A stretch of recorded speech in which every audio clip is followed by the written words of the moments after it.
In Umula village, where red earth roads wound between mango trees and children's laughter-filled moonlit evenings, the Okoro family lived what seemed like a peaceful life. Mr. and Mrs. Okoro ran a modest shop selling fabric, sugar, and palm oil. They weren't rich, but they were content. Their children were their pride, Ada, 10, responsible and mature beyond her years, and Chi, 7, playful and mischievous. The Okoros believed they'd given their children everything. They were wrong. One humid night, Ada woke up thirsty. Walking toward her parents' room, she heard strange sounds. Curiosity pulled her to peek through the door crack. What she saw confused her young mind, her parents in an intimate embrace, making sounds she'd never heard before. She crept back to bed, questions spinning. What were they doing? Was it a game? Why was Mama making those sounds? Because she was too afraid to ask, her imagination filled in the blanks. Days later, when their parents went to market, Ada whispered to Chi, "Do you want to play a new game? Something I saw Mama and Papa do." Chi was uncomfortable, but Ada was his big sister. He trusted her. She made him promise to keep it secret. And that's when everything went wrong. Several times Chi tried to tell his parents, but Ada interrupted each time, terrified of being caught. Then came the night before Christmas. The Okoros planned to surprise their children with gifts. "We'll be home late," Mr. Okoro said, kissing Ada's forehead. But they returned early, arms full of presents, laughter on their lips. Until they saw what their children were doing. The room froze. "Ada. Chi. What is this?" Chi burst into tears. "Papa, I didn't want to."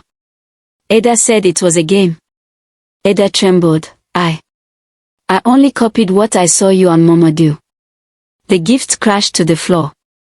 Mrs. Okoro covered her mouth. Mr. Okoro's heart shattered. This wasn't wickedness. This was confusion, born from silence.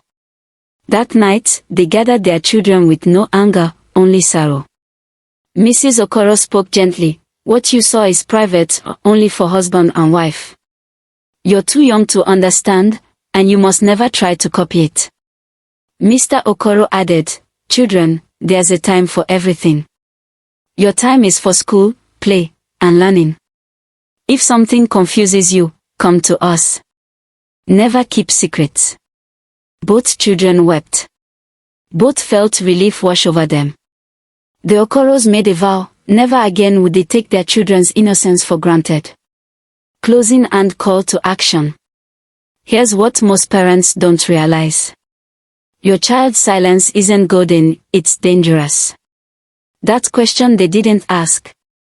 They are answering it themselves right now, in ways that could harm them. 5 things you must do today. Have the conversation, create a safe space where a no question is off limits. Uncomfortable is better than uninformed. Check your privacy. What can your children see or hear in your home? Door locks exist for a reason.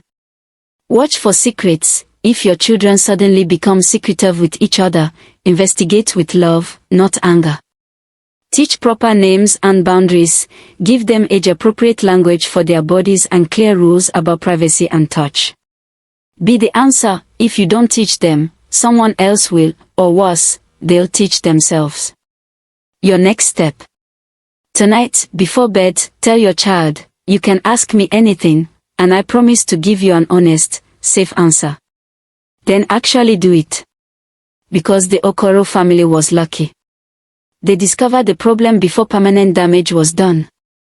Will you be that lucky? Don't wait for a crisis to start parenting with wisdom instead of just provision.